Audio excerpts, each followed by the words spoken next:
Good evening and welcome back to Pathways to Breaking the Cycle. We're all about breaking cycles, right?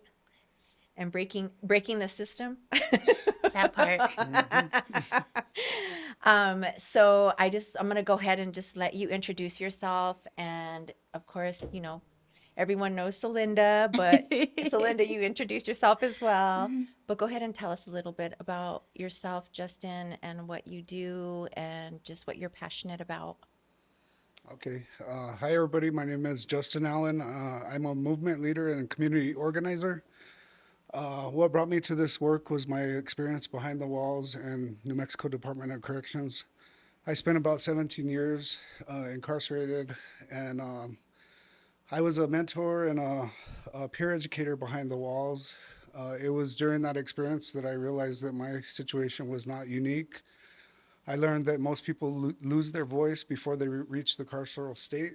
In my case, it happened in my home and in the community when I tried to be somebody I wasn't. I was afraid to let people know about my sexuality and assimilated to the dominant culture to survive. Um, while I was incarcerated, I experienced a lot of violence at the hands of prison officials. Never had any trouble with prisoners. It was always the staff that assaulted me and abused me. When I first went in, I accepted the abuse as part of my sentence. I put myself here. This is what I get. It wasn't until I got a little bit more educated, started going to college courses, and I watched a documentary called The House I Live In that really activated me. After watching that documentary, prior to watching that documentary, I had always accepted my situation as, I took accountability for my situation. But after seeing that documentary, can't, started understanding that the system never gave a lot of us a chance. Um, uh, what I learned from that is that there were policies in place by politicians and lawmakers and our presidents that really fueled mass incarceration. Uh, Really, what got my attention was the narrative about the drug war. I started learning about Nixon in that documentary, and then growing up in my household, I used to hear about Ronald Reagan as some sort of hero. And it wasn't until like I got older and started researching his policies and how him and the Just Say No campaign really fueled mass incarceration and the criminalization of our communities. And then, yeah, that activated me to start studying history and some of the politicians that fueled this. I learned about the 1994 crime bill and how, at the time, Senator Joe Biden and the Clintons actually laid the groundwork for this super predator theory that we're witnessing today that's been rebranded by our current governor, Michelle Lujan Grisham, and the Democratic pick, Sam Bregman. And so what we're seeing now in our community is just an iteration of what happened in the 1990s. Um, I had never had voted in my life or never really cared about it, but when I got out, I saw voting as an extension of my voice. So I tried to go and register when I was eventually eligible in 2018, and I was denied not once but three times. It wasn't, and that the last time I was like, I'm not going to register again. That system's not for me. And I talked to Celinda about it, and she's like, "Fuck that, we're going. You have the right." And she stood by me in the county clerk's office and demanded that my rights be restored. So that day, all the times I had been denied, they were telling me that I had to prove that I was eligible, like show that I have completed my sentence, and that's not up to us to prove. So Celinda stood by me in that county clerk's office that day, and they restored my rights immediately. And I realized that I wasn't the only one that's happened to, and that they're intentionally excluding us because they recognize that those of us who have been close to the problem and seen the injustices that exist behind the walls, they don't want to hear our voice. They don't want to hear us speak up. They want to keep us silenced. And so this whole system is designed to silence us from the time we get arrested. Anything you say can and will be used against you. We get to prison and there's this whole code of silence that's enforced among our fellow prisoners. You don't hear nothing, say nothing, see nothing. We get out and we're denied jobs, housing, and our rights, and we're supposed to just accept that as part of our status. So I don't believe that any political party is going to save us, but voting rights is a tactic that we use to assert our values and our rights uh, as human beings and citizens in the community. Um, so that's why I fight for voting rights, or why I led the campaign to restore voting rights. So our campaign began in 2018. It was there was a national prison strike. Well, there was a riot that happened in uprising in South Carolina that left 7 people dead. It sparked a national prison strike, and where prisoners were doing work stoppages and hunger strikes. And so that year, we introduced a bill to carry out one of their demands, which was the restoration of voting rights for all confined citizens. So we introduced a universal suffrage bill that year to restore voting rights to people behind the walls. And so Linda led that, and she can talk about what happened there. Yeah. Do you want to say anything else on your intro Just before I that, jump in? yeah, just that, Just that you're a badass. That part. I was gonna say we got to get there. We got to get to that. I feel like I've made some progress here in New Mexico. We've changed the narrative around our voting rights restoration. And even though we passed a bill to restore voting rights to people on probation and parole, our people are still continuing to be disenfranchised by the state and just neglect. Like they haven't really implemented voting rights restoration for our people like they have for others. And so we're going to continue fighting for our people's rights, even if they're not interested in participating. We see civic engagement as having a voice in the community and advocating for the issues that our people care about. I think, well, voting is the last piece of civic engagement. Civic engagement for us is meeting people where they're at and uplifting their voices in whatever way that looks like, whether it be through art, through spoken word poetry, through dance, other forms of expression, because the way we've learned to express ourselves from being historically silenced comes out in other mediums. I mean, we're very creative in the way we advocate for ourselves and each other. And so we're launching a campaign to start encouraging young people and impacted people to express themselves and advocate for themselves and their community so that we can create the changes we want to see in our community so everyone can thrive. And what does that look like for the youth? In what way would they do that?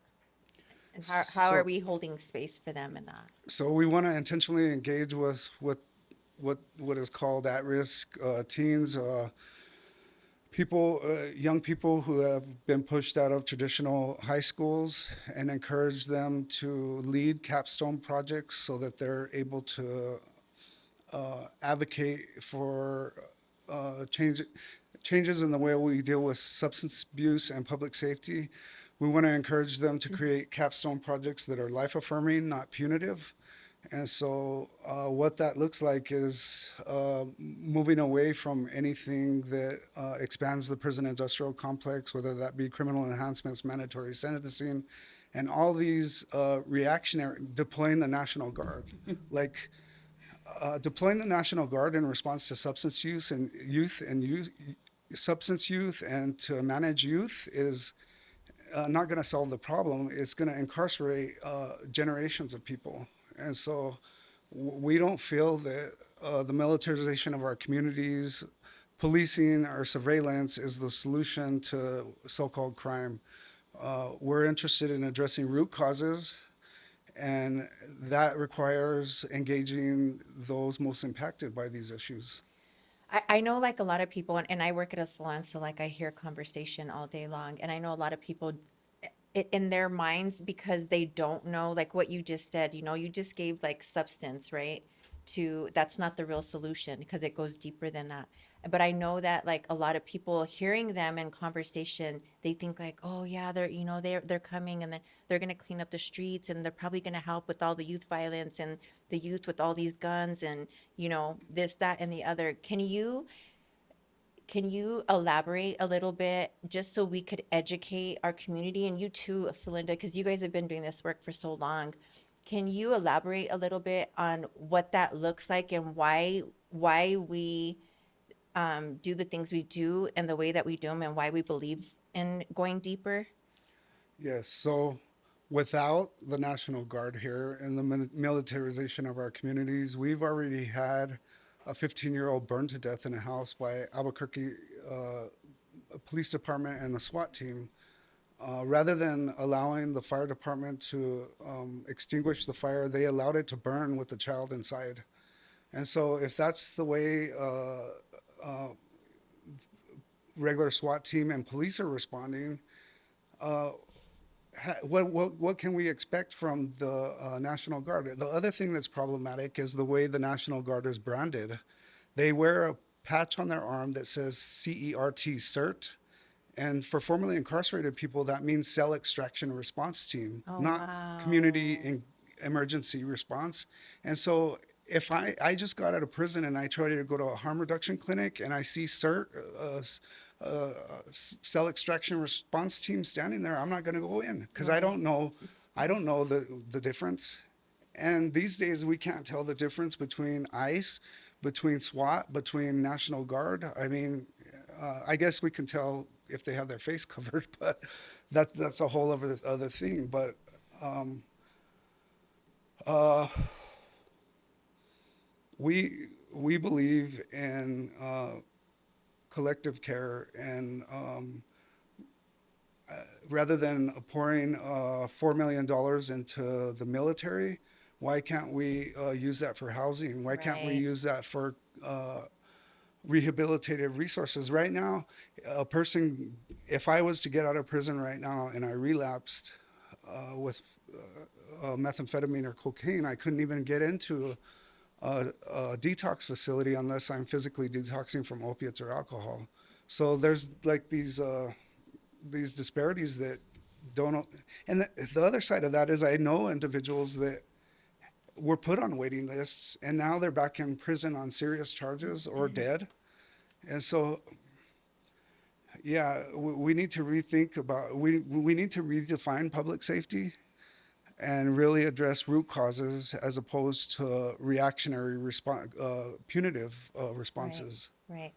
I remember being in middle school. I think I was like in sixth, seventh grade. And I had so many friends that like came from homes that, their parents were drug addicts. And sometimes we'd go to their house after school and their parents wouldn't be home. They wouldn't have food in the refrigerator.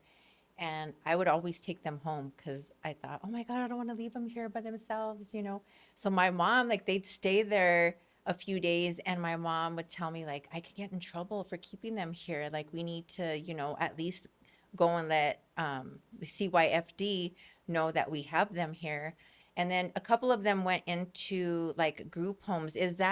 I know I don't believe that that's something that happens nowadays to help teenagers.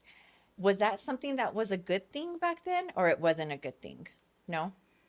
No, I didn't. Do you want me to jump Yeah. in? Okay. Yeah.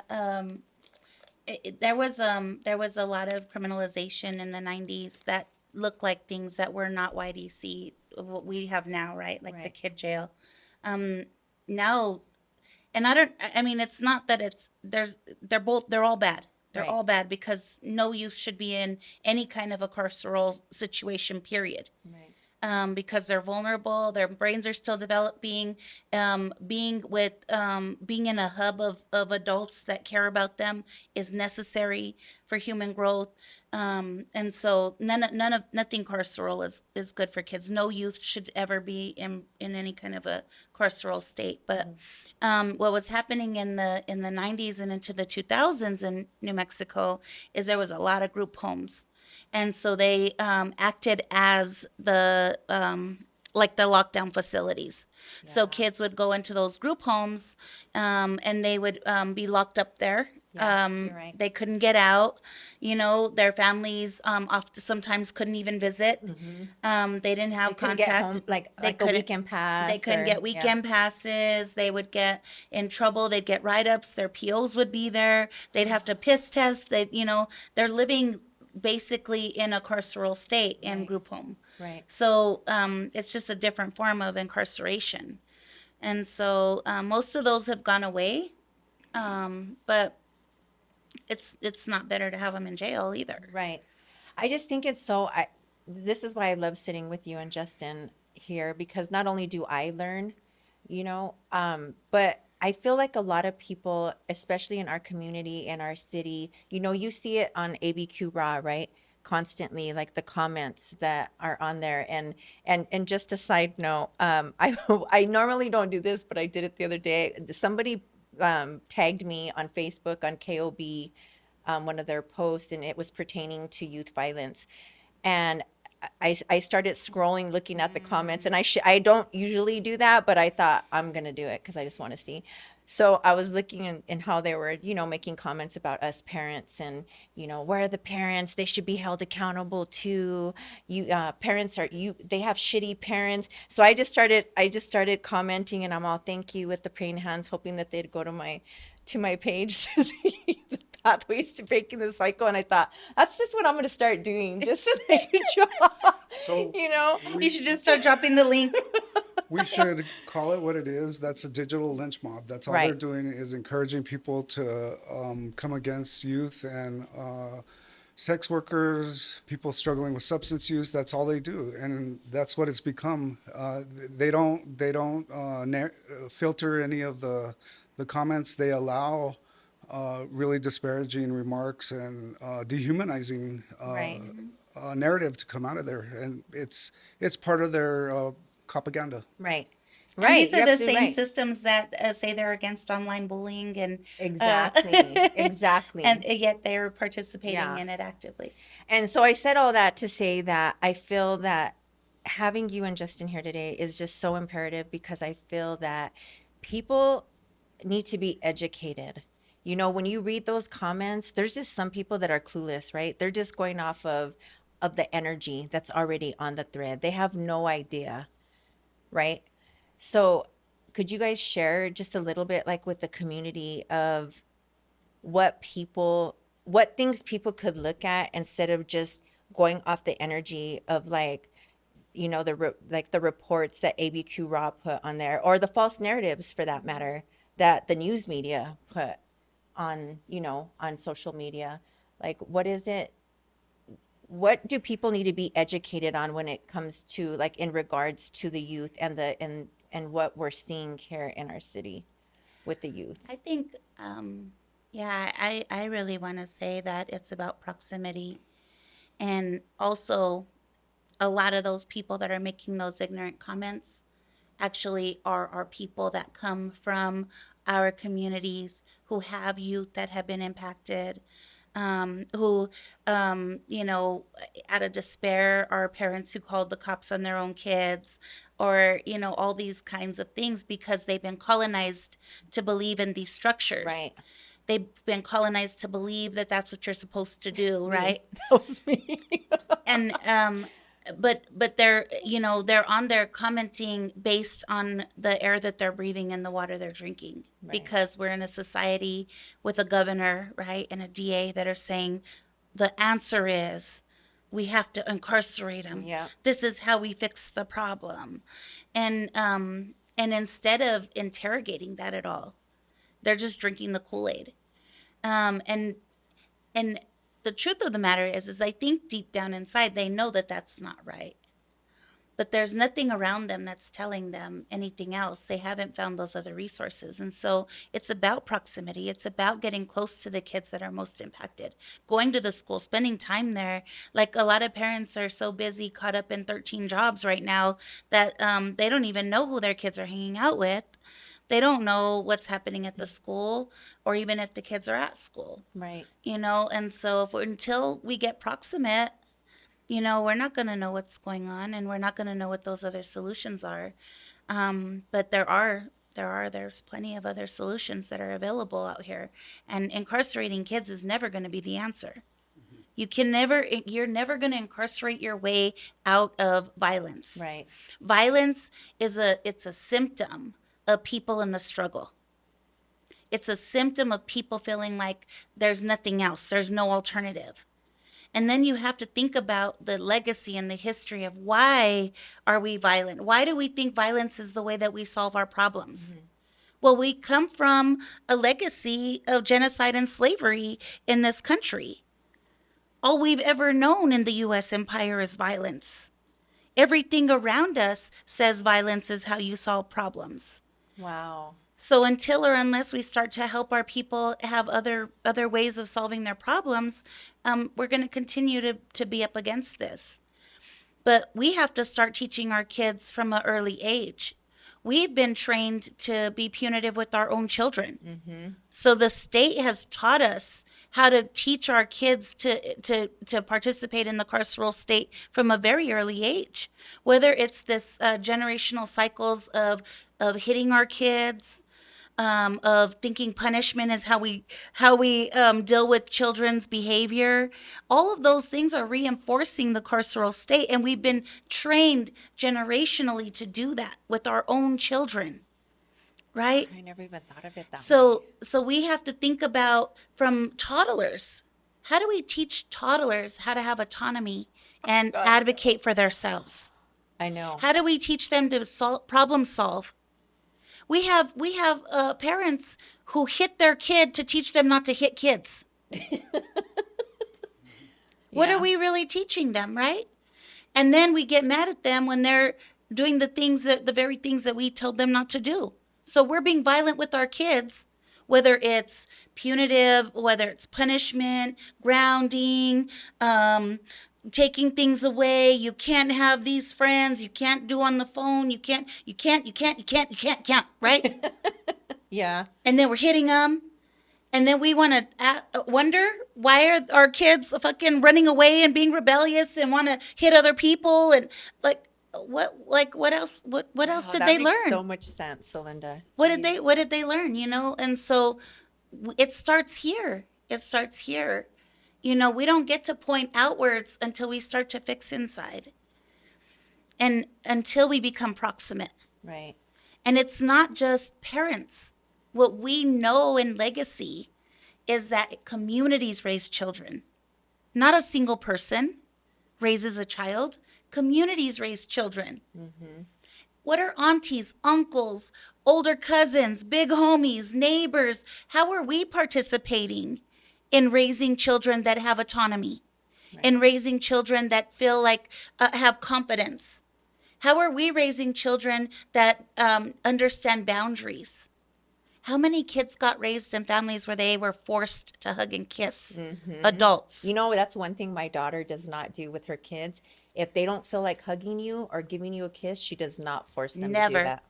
Never, never, never. We have to teach our kids early to trust their bodies. Yes. Trust your instincts. If an adult doesn't feel safe, you don't go over there. Mm-hmm. I don't care if they get their feelings hurt. Right. Get the fuck away from them. Period. Yeah. You know? But so many of us don't teach our kids that stuff.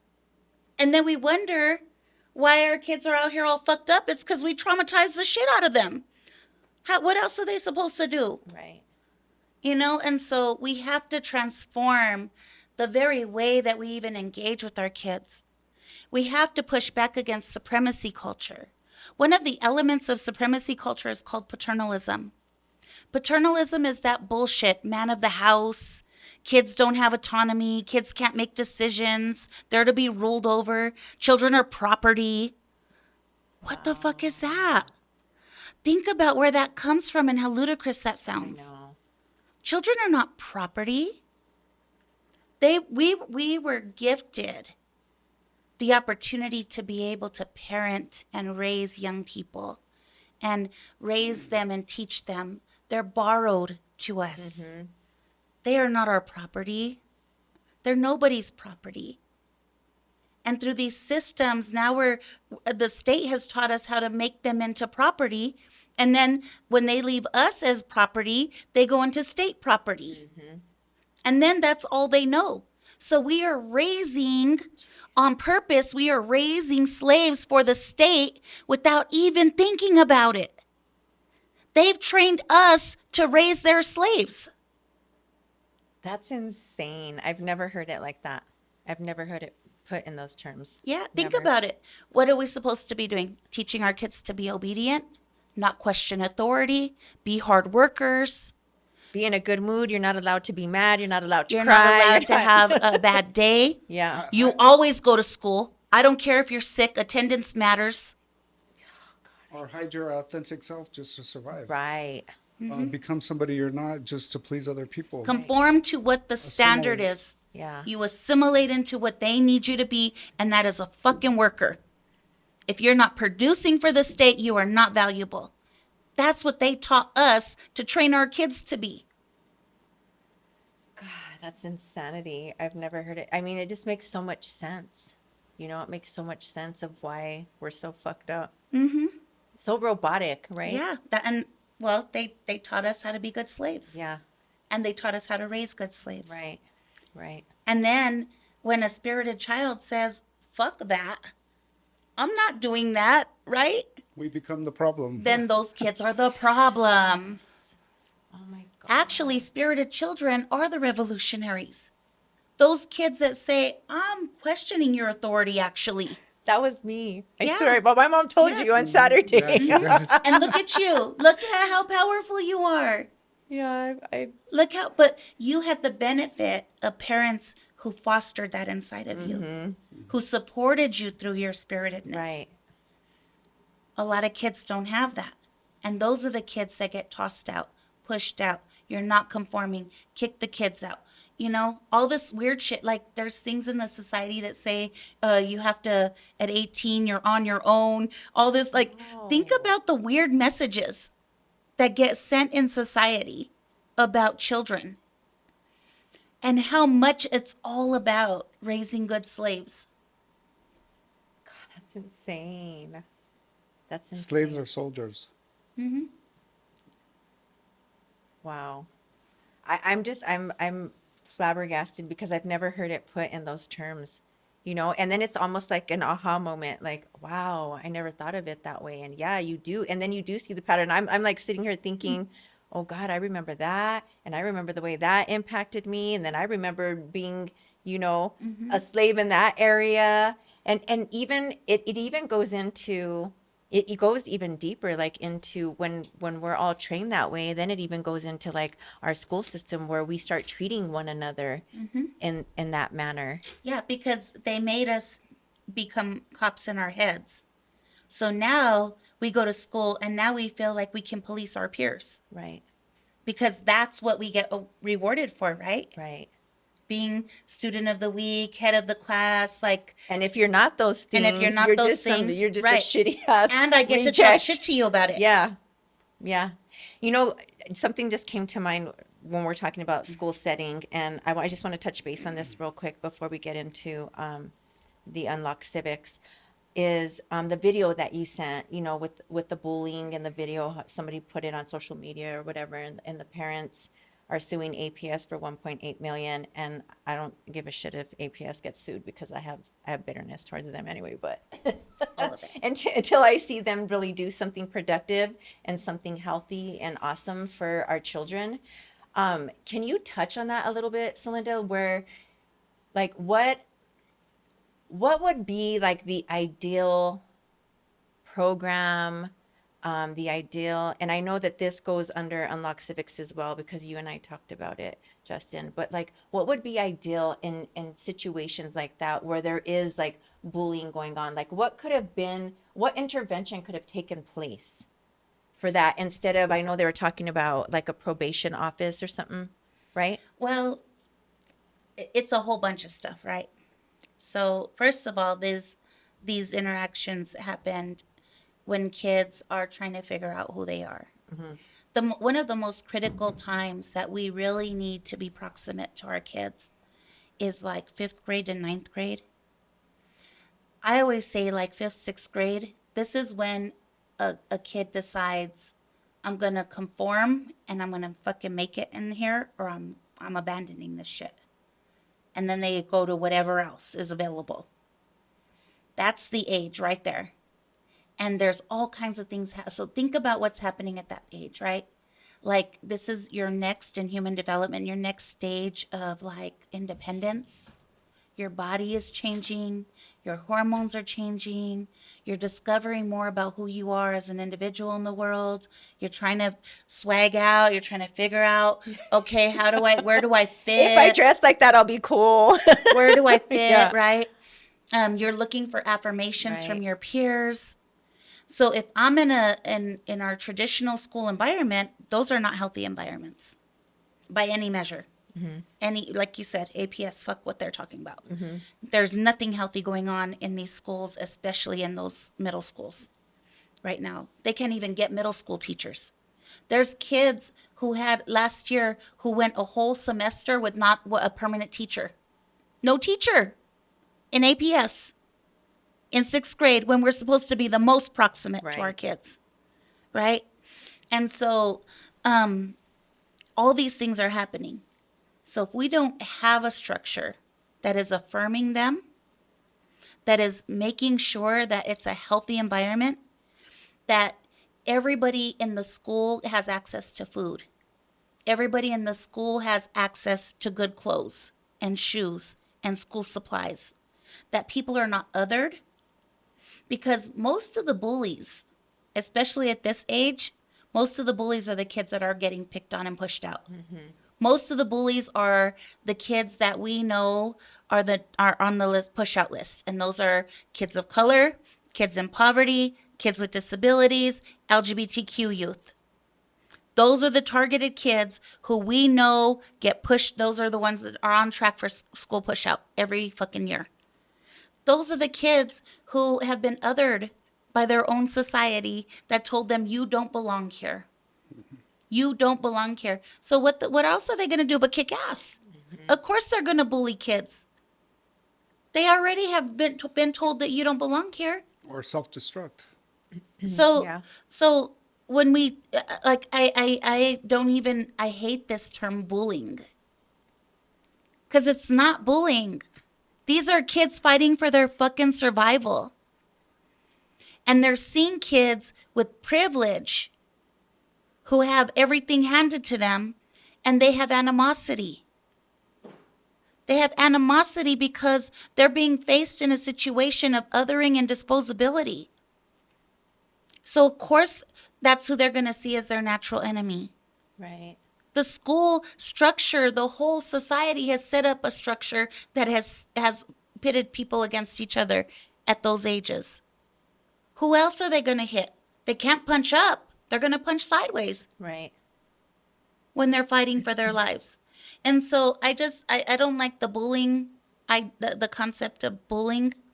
And this is not to knock or say that what happened to this child was okay. Right. I'm not saying that. But we do know that she had skin privilege. We know that she's affluent. She came from a 2-parent household, and she came from a household that was wealthy enough to hire a fucking lawyer because she got beat up at school. Everybody got beat up at school. Girl, I don't want to Every- say, I don't want to say bullied, but I did. Everybody went through conflict at school. And crank calls. I got And we crank were calls. told that the only way to solve it is through violence. Right. And so school fights are not like those things happen. What would happen if every family sued? I know. Could you imagine if every family had the resources to hire private counsel and sue the school district? There'd be no schools left. Girl, I should have probably got a lawyer All and their money would and be gone, sued them for everything right? they did to Josiah. Everything.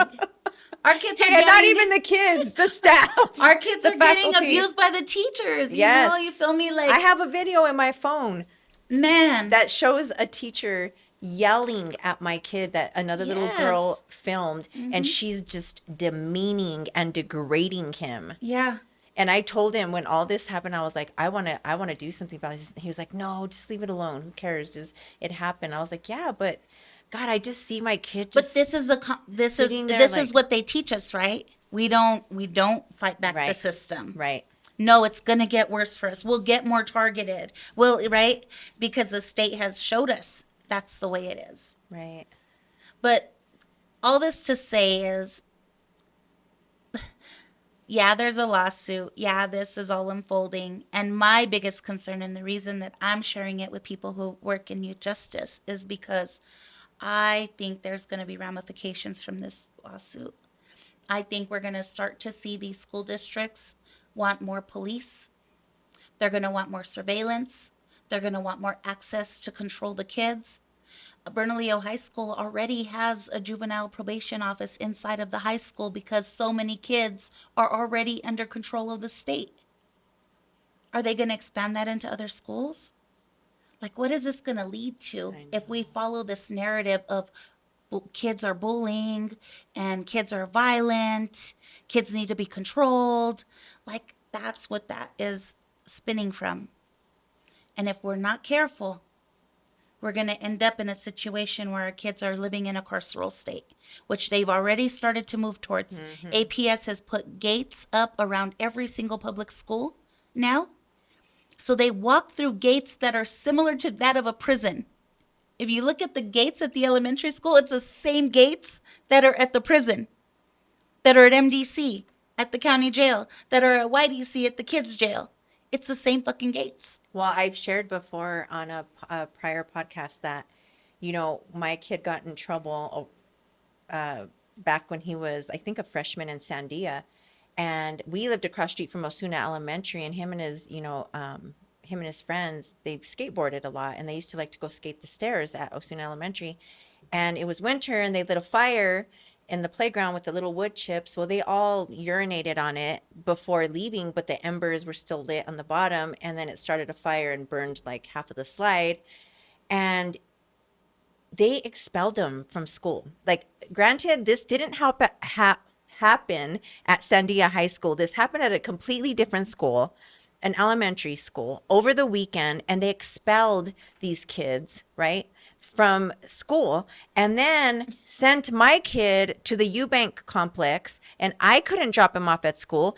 A little yellow bus came with a security guard on there that would wand him every single day when they'd come to pick him up. And to me, when I started to like do this work with you guys and I heard the school to prison pipeline, I was like, oh my God, that's exactly what Josiah experienced. That's exactly it. It's insane. 95% of adult prisoners started in the juvenile system.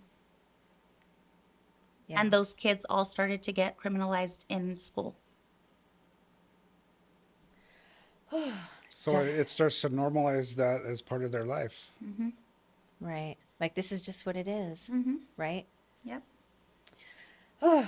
Well, Justin, let's get into the Unlock Civics, because there's so many great things here, and I know on one of the points that you sent me was the first one was message, and do you want to read it, and or do you want to just kind of explain or kind of talk it over Yeah, with our audience? So Unlock Civics, our intention is to give the tools for youth and to empower themselves.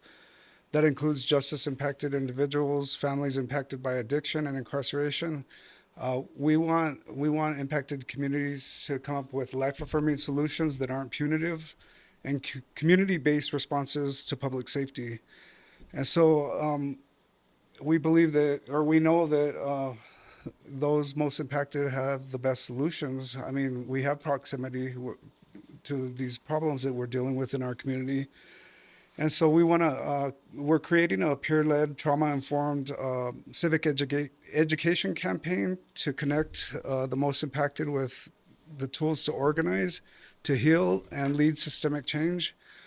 Because the opposite of addiction is not abstinence. The opposite of addiction is connection. Right. When anybody has a sense of connection and a voice in the community that they're part of, they're not likely to inflict harm on the communities when they feel that sense of belonging.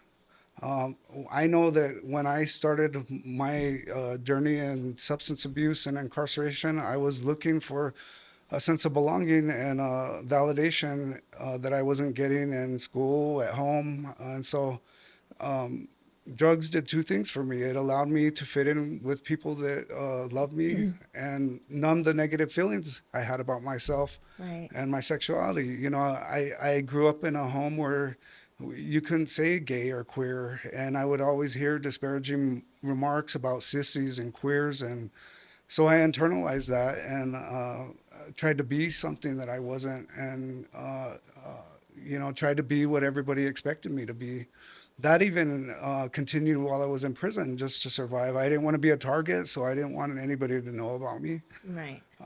It was, and so when I talk about that silencing, it happens long before we reach the carceral state.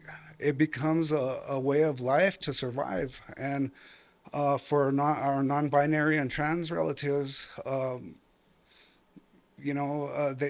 they don't have the privilege of assimilation.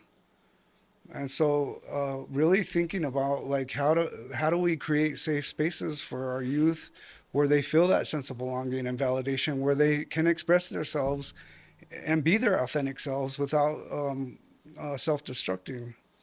Um, I didn't fully come out and be able to say that I'm gay until I got out of prison this last time, and that was in 2015. That hiding and concealing my authentic self wasn't healthy for me, and I can only imagine in this society right now. I mean, I think that being queer, non-binary, or trans is becoming more accepted, but with the way we've been conditioned to police each other and the way we've been colonized, I mean, a lot of people don't even feel comfortable expressing their true selves. So when I think about civic engagement, it's really just creating those spaces where young people can be their authentic self and speak their truth unapologetically, so that they don't end up self-medicating or in jail behind something that survived them. For me, substance is how I survived for a long time. I mean, I never thought I'd get away from that lifestyle. Um, so I want to be intentional about creating a sort of a rite of passage. That's something we've lost in our society when young people don't have mentors that they can relate to, older mentors that they could relate to. That we often try to assimilate to what other people's expectations. So yeah, we really want to be intentional about creating spaces of self-expression, validation, and This is essentially a program that's being designed to address what we were just talking about, Right. right? This program is being designed to resist paternalism, to help young people and justice impacted people find their voice and their identity and their ability to self advocate, and be in that power early, because we know that it's not happening, Right. right? We know because of the conditions of the society that's not happening. So how do we now start to rebuild that with the people that are most impacted? Right. Just real quick, I want to go back, and I was gonna interrupt you a few minutes ago, but can you explain to people what punitive measures, what that? so punitive measures is reactionary. It does nothing to deter crime. it actually fuels so-called criminal behavior because wait, say the question one more time. Because I know a lot of people, even myself. So punitive responses are, they show up in the form of punishment, criminal enhancements, mandatory sentencing, bringing the National Guard here, like that is all carceral logic. Right. And so we it does nothing to deter crime. If we want to deter crime, we want to implement preventative measures, like Wow. we want to reach young people before the police do. And You have And to, that's something yeah. too, like going, like what I'm talking about with ABQ Raw, like the people that are on there making all these negative comments. Could you imagine the impact we would make if people like that, like how many of those people, how would you, you talk about all this, but if you just took the time to even say like, you know what? I feel like I'm really needed in my community because the youth, there's a lot of hurting youth out there, and I'm gonna go volunteer my services for Big Brother, whatever that those programs are, Anything. and like you said, Yeah. the community, it takes a tribe, right? Like how many people that make all these comments about these kids or us parents, for that matter, if they just, what are you doing? What are you doing to Right. help our community? What are you doing to help our kids? Yeah, that part. so I think the core of that is there's no healing in punitive measures. Like, think about it. Like when a person gets one of their young people, loses one of their young people to violence, and they're calling for the same violence inflicted on the person that caused it, they're not healing themselves. I mean, It's what we talk about, right? So when you talk about something that's punitive, all of those things are violent. So just think about punitive things are actually tools of violence. So it's punishment is violence, Right. and if right? And when you meet violence with violence, you have infinite violence. It's perpetual. You never solve the cycle. You don't break it. It continues. So just because it's the state that gets to be violent does not equal justice. Exactly. It equals Wow. more Okay. harm and more violence. And so you continue to have this cycle reinforcing those structures of violence. And so we're like, oh, it's like spanking your kid to teach them not to spank. Well, that doesn't work, does it? And now here we are allowing the state to do essentially the same thing to our Exactly. kids, Exactly. be punitive, punish, harm them, because it's harm. Right. Violence is harm. And what did you say was the opposite of punitive measures? It's what? Affirming.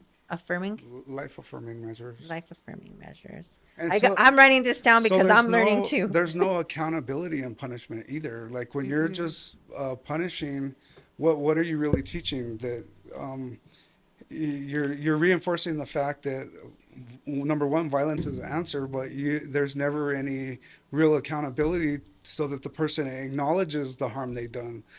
You know, like, yeah, if we're constantly punishing and not ever teaching a way to repair the harm, what are we really doing? What are we reinforcing? That carceral logic. Right. Yeah. Wow. Because it can't happen without accountability and responsibility.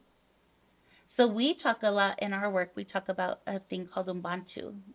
Ubuntu is used in Africa, is where it originated from. But Ubuntu is this practice of if somebody makes an error, somebody in a tribe, or to make an error, a mistake, a harm, they are called to the center of the village, not to be punished, but to acknowledge their impact of what they did, to be together with the person who got hurt, to work together on a solution on how to repair it.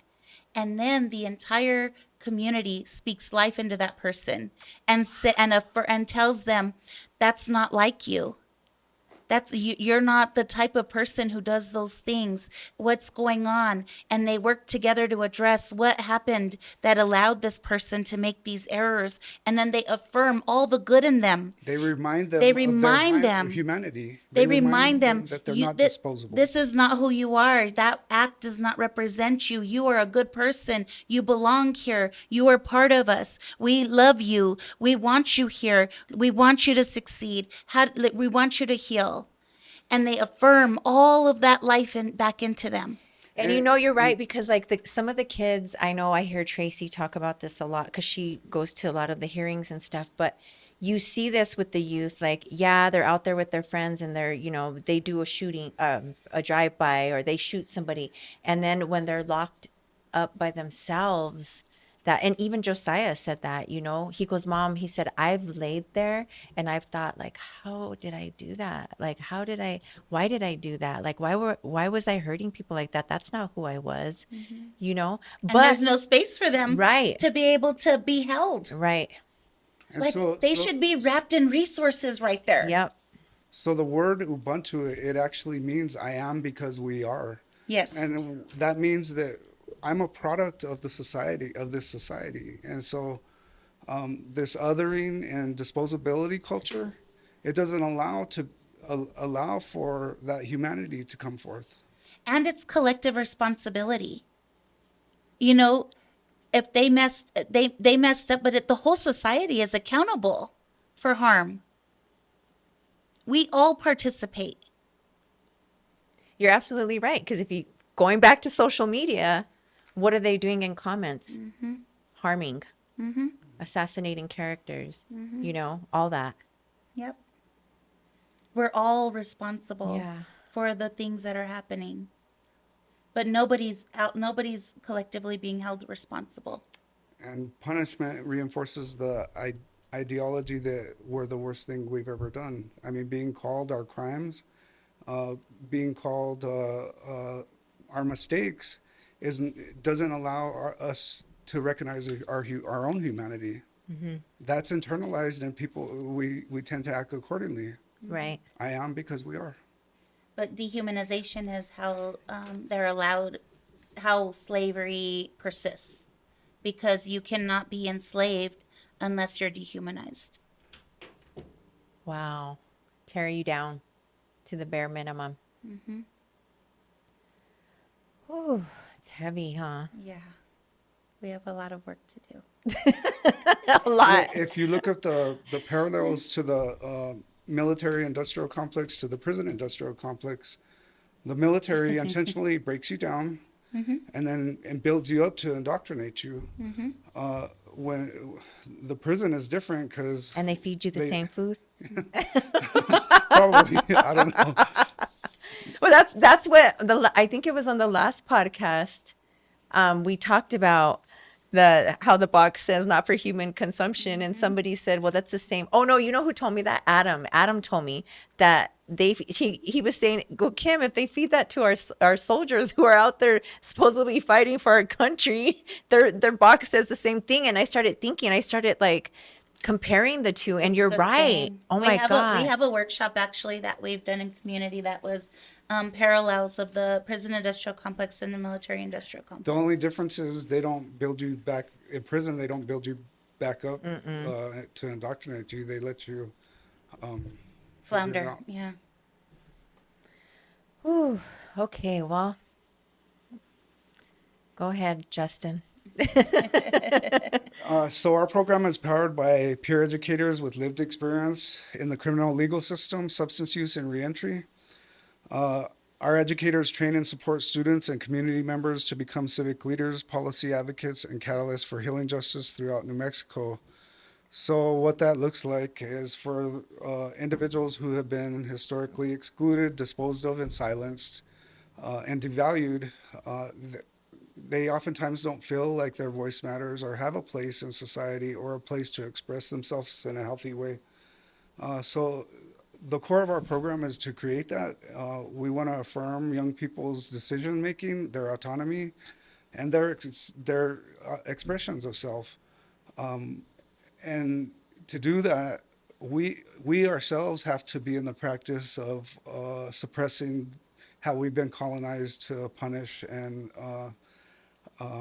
discipline and move towards affirming and understanding. I mean, rather than punishing a young person because they made a mistake, why aren't we asking questions to try and understand what led up to that decision or action? It's not happening. Yeah, and or also I think, the other thing that is really important is to help young people especially know that that's a natural thing. You're supposed to fuck up. You're supposed to make mistakes. When you think about other places of human growth, another like space that's very similar is like this toddler age of like 2 and 3 years old. People would refer to it as terrible twos all the time. People have heard that for years. Yeah. But actually, it's a very profound age in human development. So you have to remember that your personality in human development is formed by age 5. You have the personality you're going to walk around with the rest of your life by age 5. You're learning some huge things at 2 years old. Kids often learn how to walk. They're learning how to put their own clothes on. They're learning how to climb. They're learning how to interact with peers. They're learning how to talk and communicate. They're learning. So, all these really giant milestones. And so they're feeling themselves, right? Yeah. They're feeling I could themselves. see that in my grandson because Yes. he's 2. Yeah, I got Yeah. it. Yeah. Mine. That's when you're hearing those things. Yeah. So when you think about that stage of human development of like affirmation, they're feeling strong. They know how to do things for themselves now. They don't need as much help, right? This is the same thing that happens in your teen years. Kids are hitting those milestones.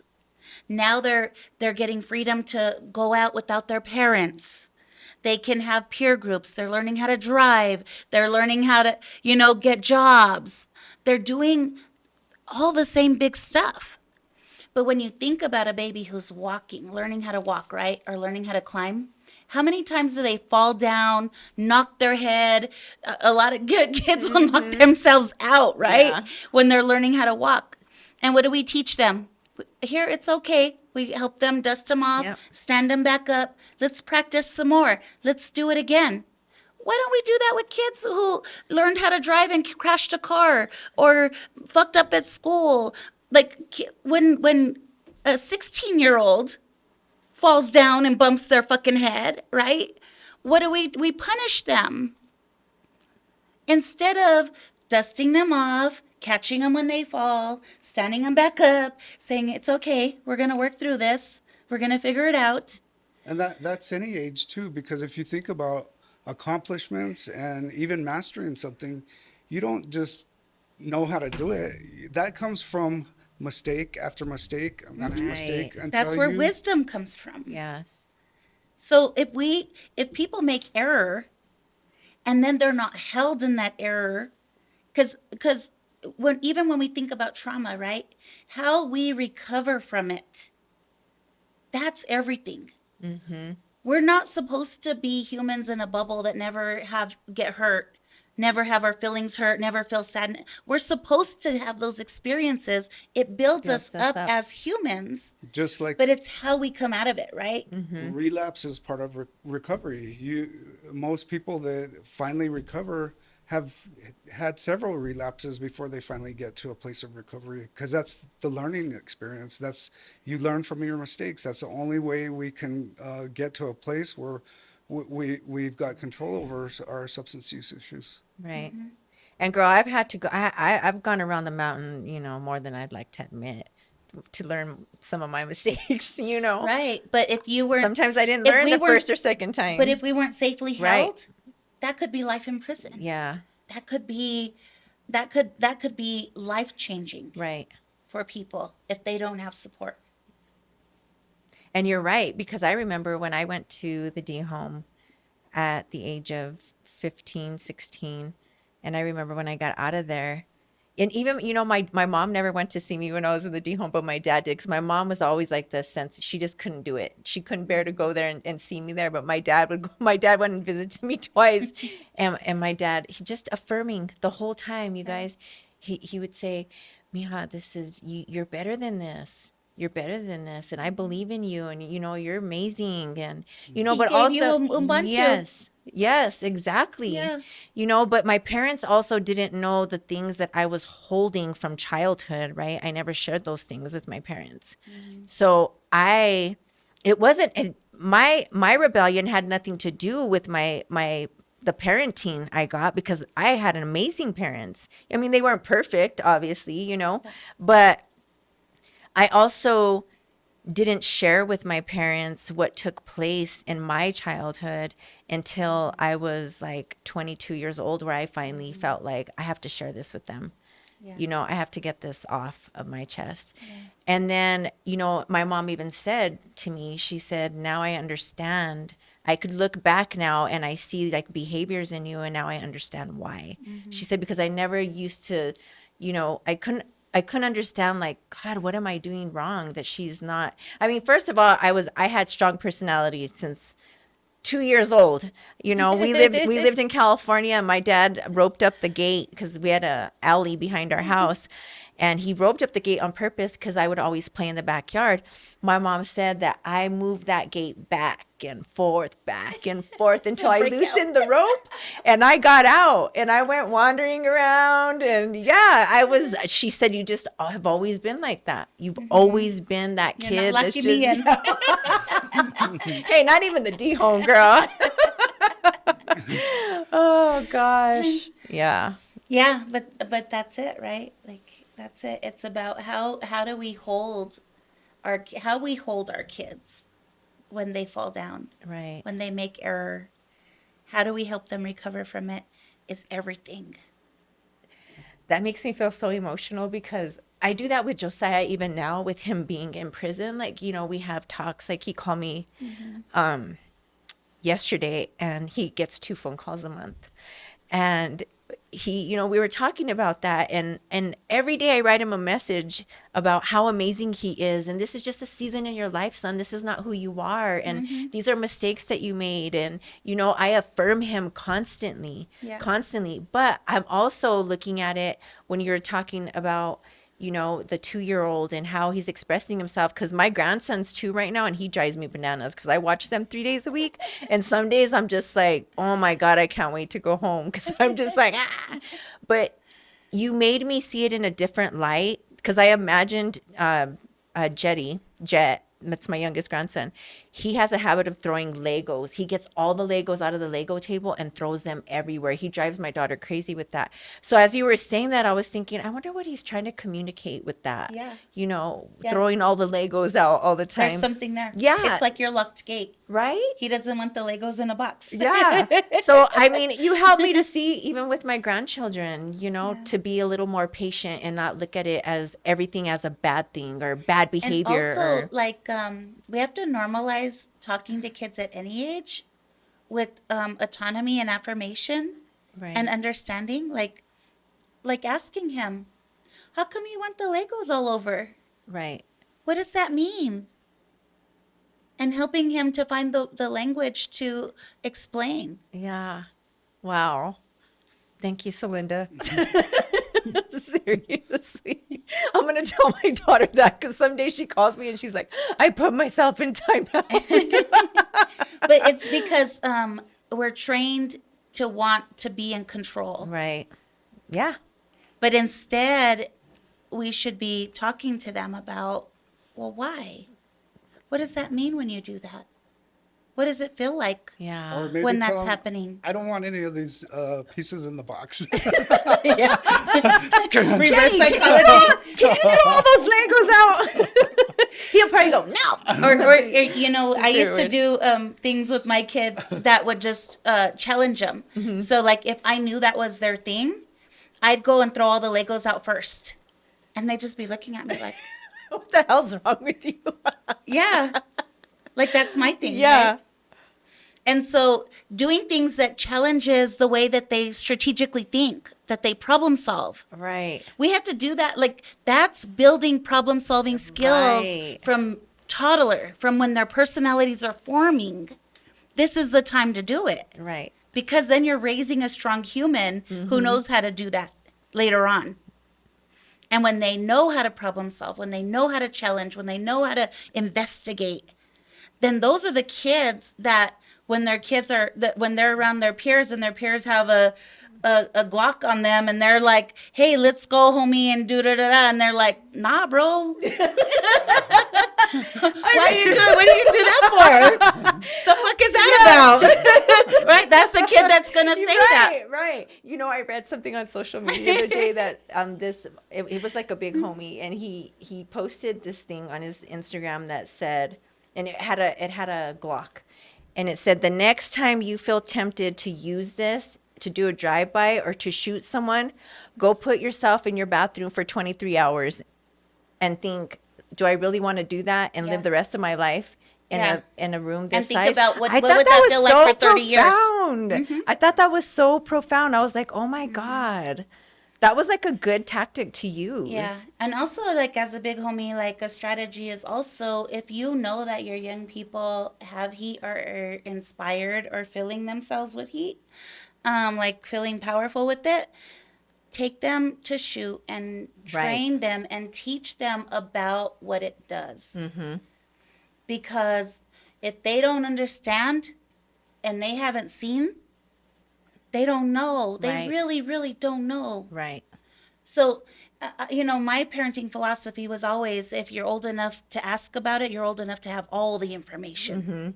All of it. I don't care. Right. We're keeping it 100. Yeah. So, if I know that you're infatuated with guns, we're going to figure out, okay, come on, let's go train. Yeah. Let's go. How do you know how to use it? How do you know where the safety is? Do you know what this does to human flesh? Right. Do you know what the punishment is for doing that? God, that's so, yeah. Do you want Wow. like how do we teach you to be responsible, a responsible gun owner? Because you obviously want to own weapons. Okay, well, you want to own weapons? Let's go ahead and learn about that. You want to vape? Let's go learn about what that does to your body. You want to smoke some weed? You want to snort some lines? Like, let's go learn. Let's go talk about what that does to your body. Right. Let's talk about. Let's learn about how people get addicted. Let's learn about what that feels like for people later on. Let's go talk to some big homies who have struggled with addiction for 30 years. Let's go talk to them before you put that shit up your nose. You're curious about it? Let's go talk about it. Let's tell you that's genius. everything. Yeah, but telling them not to do it, it just enhances the curiosity. Right. They want to know why. Well, and then we too often are like, no, you can't do that, and then we go do it. Yeah. And they see Do as us. I say, not as I do. Hey, Yeah. yeah. Don't say fuck. That's a bad word, but they hear you say it All day long, or they see you with a gun, or they see you Yeah. hustling dope, or they see your friends that you kick it with doing lines, at a party. Like, how do we? No. If you know that that's shit that's normal in your society or in your neighborhoods, teach them everything they need to know, or somebody Right. else is going to. Right. You're absolutely right about that. And if they're old enough to ask, they already know enough. So give them the full story. Don't hold back. I think my mom or my dad told me a story one time because he was raised by his grandma, and he said that one of his cousins got caught smoking a cigarette, and his grandma was like, "You want to smoke? Let's smoke the whole. Smoke the whole. What is it? Carton? Not carton. Whole pack of cigarettes." And he said He got his sick. cousin never touched cigarettes again. And it can go either way with that punishment. I know. I've heard it go either way. Yeah. Oh, jeez. All right, let's move forward. So our education or our curriculum is participatory and peer-led. We're going to be delivering civic education in schools and eventually correctional facilities, but we're going to be intentional about engaging in reentry spaces as well. The curriculum is trauma-informed. It's peer-to-peer mentorship because young people are more likely to learn from their peers than an authority figure telling them what they should know.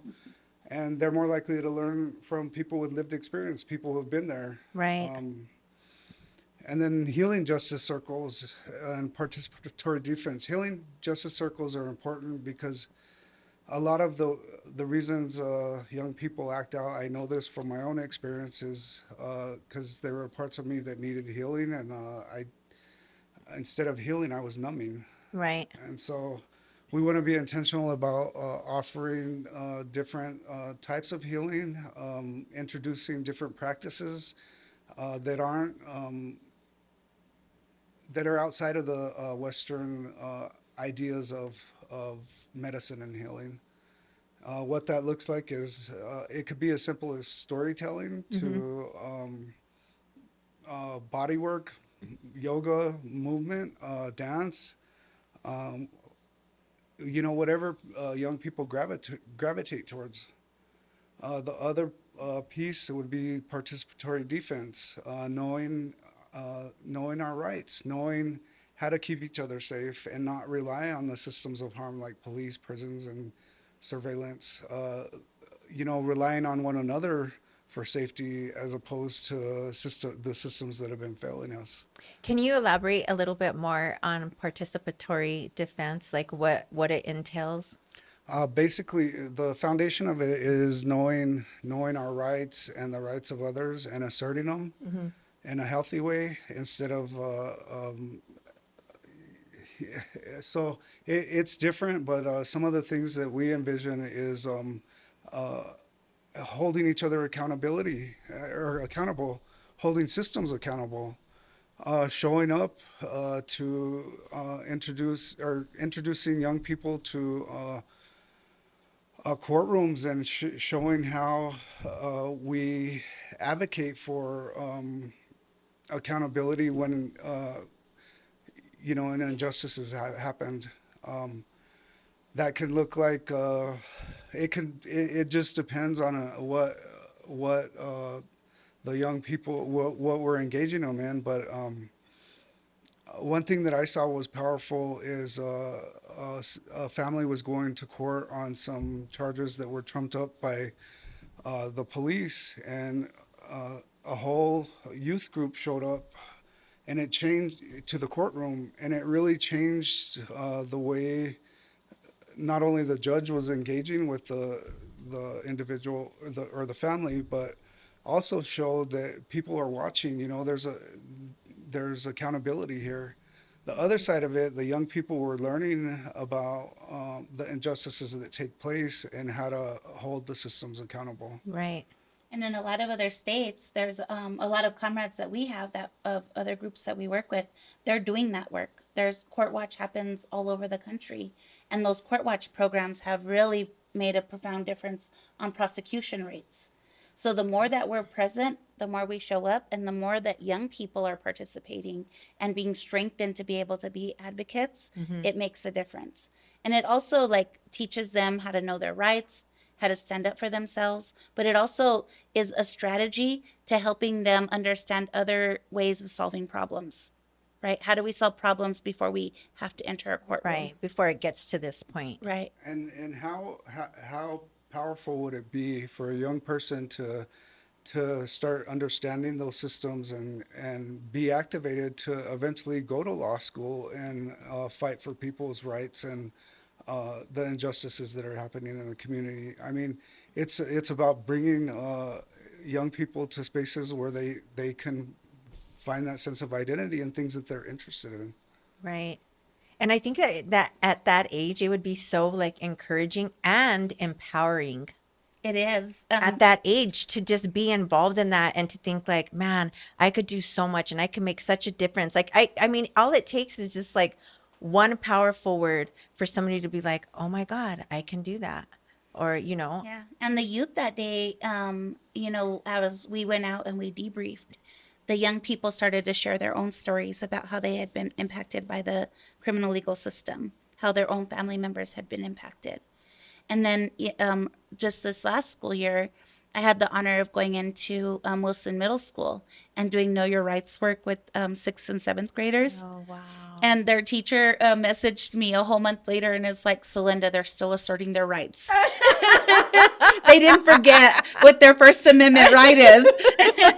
Thank you so much. Oh my God, I love it. And so, but that's it. They learned how to advocate for themselves. And as we were leaving that space, one of the youth even said, I'm going to take this to my abuelita because she's afraid of ice, and I'm going to teach her how to know her rights. Aww. And so, like, the ways, like, this is another piece of it too, right? Like, we should also have peer mentors. Youth mentors. Every adult that's engaged in this work should also have a youth mentor, Right. because they are so powerful, they are so courageous, and they already know. Mm-hmm. They already fucking know that this is bullshit. Right. And so, how do we affirm that with them? How do we affirm their leadership? How do we also learn from them? Right? Like, they have so much to teach us Right. too. Yeah. Like, age does not make you a teacher. Well, girl, I'm sitting here and I mean, I attend the meetings and I've been around this for a couple of years now, but I'm still learning, and that's why I ask all these questions, because I asked all these questions because if I'm learning and I'm around this, like, the community needs to be aware, because even like asking you about the punitive measures versus, a lot of people don't know what that means. They hear the language, but they don't really know what that means. And maybe that could raise their awareness, and then they'll want to get involved somehow to make a difference in the community, All of that. so All of that. you just, And you don't know what you don't know. right, right. And then the last medium is going to be a jail-based voter registration program at the MDC. We hope to get our curriculum into the jail to reach people who are already impacted and coming out. But part of that will be intentional about helping folks connect the dots to democracy. And so people that have been historically silenced or systemically silenced or disenfranchised typically don't even care about democracy or voting or even know where to start. And so this is to address the emotional disenfranchisement that comes from being excluded or isolated and incarcerated. Wow. I was talking to Justin before we started, and I was asking him because you guys see that I'm always interested when it comes to like the politics side, because I don't know a lot about politics, because I've told you guys I've only voted once in my life because I've just never been. I've always had this thing where I'm like, oh, all of them are liars. They just tell you what you want to hear so that you can vote, so you can get so they can get your vote, and then that's it. But I'm going to start voting.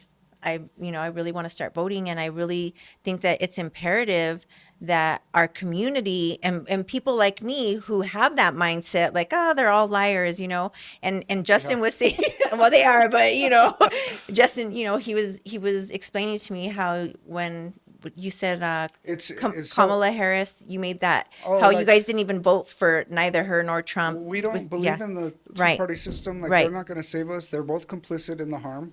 And so we vote our values as a tactic. We know that it's not going to change anything overnight. But there was an uncommitted movement where people voted against genocide. And that's how we stand in our values. We know that voting is not going to liberate us, but it is a tactic to begin putting people in positions of power to create the world that everyone can thrive in. So Right. it's not a solution, it's a tactic. Right. It's a tactic. And, like, to your point about accountability, right? They're all liars. They say the shit that they talk all that good shit to us during election season, and then they're not accountable to it later on.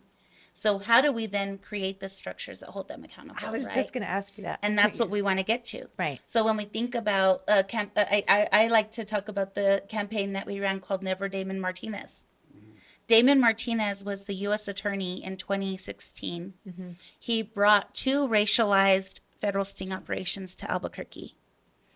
One of them, he pointed at the black and brown community and he told them who to target. He was naming like the Padillas in the South Valley. He pointed at Buckethead Soul Food Restaurant. He sent the first CIs to Juneteenth, our Juneteenth event, to set up people for drug buys.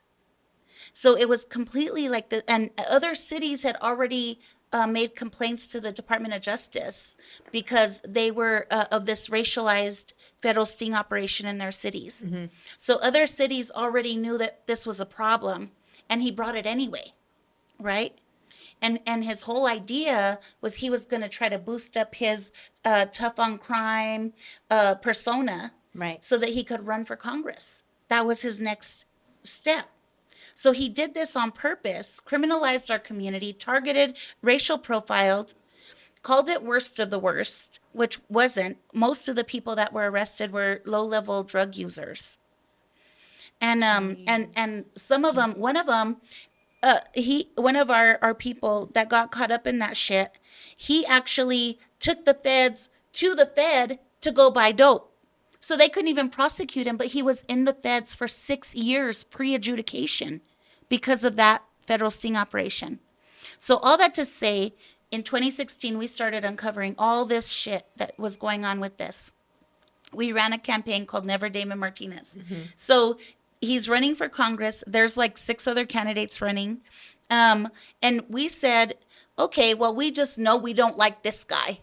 We don't even know if we like the other ones, but we know for sure, fuck what he's talking about. He can't win, right? So we started showing up at places, videoing him. I started bird dogging him. Bird dogging is a tactic that means that you follow them around when they're in community and you yell out the things that they've done. And you know, and call him, make him accountable to the people he's trying to lie to right now. Right. Right. And so we did all these tactics. I had online campaigns. I would go to all of their forums. And then I would, on our YouTube channel, I was interviewing people who I thought could be a better candidate. And I was asking them tough questions from our community. And I was asking them about the federal sting operation and what would they do about it, you know, and we were boosting them up. So we ran all these things to hold accountable. Well, he had a $4 million war chest from out of state. He was the big tent Democrat pick. He was their pick to go to Congress. We dismantled his campaign. He can't even come outside. Oh my gosh. And so it's possible. The Right. people are the power. Chairman Fred Hampton of the Black Panther Party, he said, where there's people, there's power. Where there's people, there's power. So they're just one person out here. Right. And you know, that's what my dad said too about the event on Saturday. He said it was just so powerful. Like you just felt the power. And he said that the thing that touched him a lot too was that sitting there and like watching people who have been in prison before. And he said it just like, man, he said there's just something about watching them just be so engaged in that because, you know, my brother did a lot of time. And my dad, he, like me, when I was in the D home, my dad went to visit my brother every weekend. My dad, he would make the drive, you know, just to go see my brother. Wherever my brother was, my dad followed him and would go make the drive to go see him, you know, and support him. And he said that was something that really, really touched him was the power that was there at the event on Saturday. So imagine if every impacted person recognized the power they hold. I know. Because people are more powerful than the people in power. Oh, right. If we all came together and were able to mobilize for a common goal or be activated towards a common goal, we could really change the culture of what they're calling public safety. Right. Yeah. Oh, man. And it's possible. Right. It is possible. It's definitely possible. Yeah. So right now, New Mexico is at a crossroads. Instead of deploying the National Guard to manage youth and addiction, New Mexico must invest in connection, not control. Unlock Civics is a timely intervention rooted in prevention, healing, and self-determination, especially in this pivotal moment when incarceration and disconnection threaten our most vulnerable communities. So we have to be very intentional about engaging with our impacted communities, young people, people that are most vulnerable to being kidnapped by National Guard, police, and put away, disposed of. We have a mission. Our mission is to build a culture of civic healing and systemic transformation. Unlock Civics is not just a program, it's a movement to restore civic identity, leadership, and healing amongst those criminalized, excluded, and unheard. Through collaboration with Project Echo and community partners, we will transform jails, schools, and the streets into classrooms for liberation and democracy. And so we want to restore the power back into our community. We want Right. our community members to recognize the power they hold and the power we hold collectively. Right. And Celinda, Justin, is this something that people are hearing right now? And is this something that if somebody's watching this and they're like, oh my God, like I want to be a part of this, like I want to make a difference in the community, like I want to jump on board with them. Is this something that people in the community can reach out to you guys and say, hey, you know what? I heard you on the podcast and I want to get involved. Absolutely. Absolutely. Just reach out to There's a place any for of us here. everybody in the movement. Right. And how can they get a hold of you guys? We have a couple, so we are Millions for Prisoners New Mexico. We're on social media. We also have an Unlock Civics group on Facebook. They could reach out to you. They could reach out to me. They could reach out to Celinda. We're available on social media. I have an open door policy. Like I'll talk to anybody. I'll talk to anybody that like I could care less about you know I I I don't I meet people where they're at, and so even when somebody has an opposing view than me, I still try to understand, their place. Like, I want to know what drives you. Like, I want to know what you're moved by. Our differences don't really matter to me. Right. I seek to understand, not to judge. Oh, I love that. And I we're love that. supposed to, in organizing, have all of the different parts. Right. If we organize, like, if I just organized only with women of color in my age group who come from my neighborhood, who have children, right? Like, I'm going to have 1,000 blind spots. Right. Our movement is supposed to represent every single person in the society. Right. In every view, every perspective, every skin color, every gender, every sexuality, every age, Every walk of every life, generation, 'cause every I think, class. because I think sometimes too people think like, oh well, I've never experienced that, or I don't have a family member that's ever been incarcerated, because that's not what it's not just why we do that. I mean, Well- of course, like, with me, like my brother was incarcerated, and then of course my son being incarcerated brought me even closer. But if we go back, if somebody were to sit down with my parents and say, well, what was Kim like, growing up? They would tell you exactly what I'm doing right now. However, I didn't know I was doing that. I thought that was just me. Yeah. I was just helping the kids in my community without even knowing like I was being an activist or I was Yeah. doing advocacy work. But it's just something it's natural for me. You always cared about Right. justice. You're right.